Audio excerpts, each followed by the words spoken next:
Жогорку Кеңеште эл аралык байланыштар коргоо, коопсуздук жана миграция боюнча комитети бүгүн кыргыз-өзбек чек арасы боюнча келишимдин долбоорун жабык карай баштады.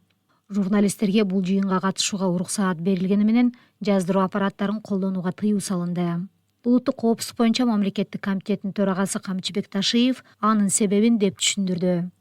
Колубуздагы бүгүнкү көрсөтүп аткан карталарыбыз совершенно секретный болгондуктан ушуну биз эч кандай камерага тарттырбастан комитеттин мүчөлөрүнө, коомчулукка, урматтуу журналисттерибизге түшүндүрүп айтып берели деп атабыз.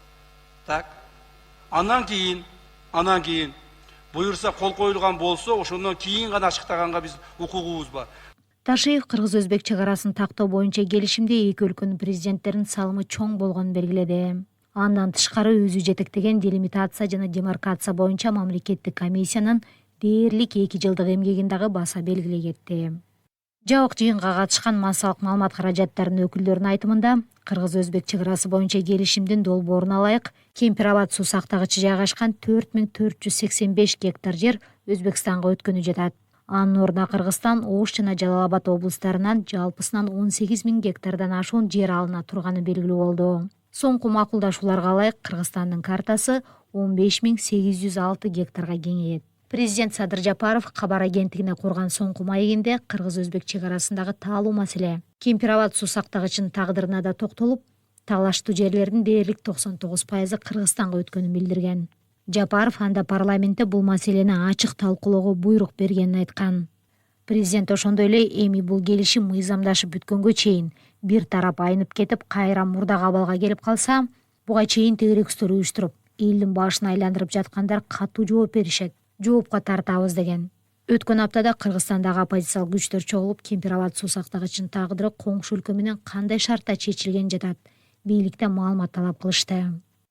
Өзбекстан менен Кыргызстандын саясий системалар бөлөгүрөө башкачараак. Бүгүн биздин бийлик Өзбекстан менен жеке жашыруун президенттер менен сүйлөшүп келип, ошолордун маданиятын, ошолордун саясий системасын бизге таңуулаганга аракет кылып атат. Байкап атасыңарбы?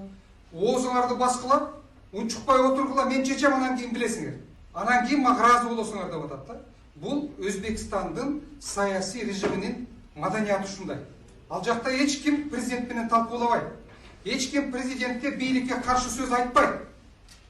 Ошон үчүн аларда бул туура деп кабыл алынышы мүмкүн. Бирок кыргыз саясаты, кыргыз маданияты, кыргыз саясий системасы таптакыр башка. Деген эле бириккен оппозициялык кыймылдын лидерлеринин бири Равшан Женбеков. Кыргыз-өзбек өкмөт аралык 2 тараптуу протоколдун мазмуну буга чейин ачыктала электигине байланыштуу суу сактагыч жайгашкан өзгөн район тургундары аларга караштуу жер өзбек тарапка өтүп кетет деп тынчсызданып жатышат. Алар бүгүн дагы өзгөн акимияттын алдына митингге чыгышты. Мен ошол Кароол айыл өкмөтүнүн Орто Арык айылынан боломун. Ошол жерде көчүп чыккандар основной көбү биздин Кароол айыл өкмөтүнө жайгашканда, Кароол айылында. Ал жерде азыркы Кемпир-Абад суу сактагычынын алдын Сталин деген айыл болгон экен. Ошолордон сурап келген болгонбосоң, айтат да биздики мына жерде болчу, мына жерде болчу деп. Ал толугу менен эле ол өзүбүздүкү да.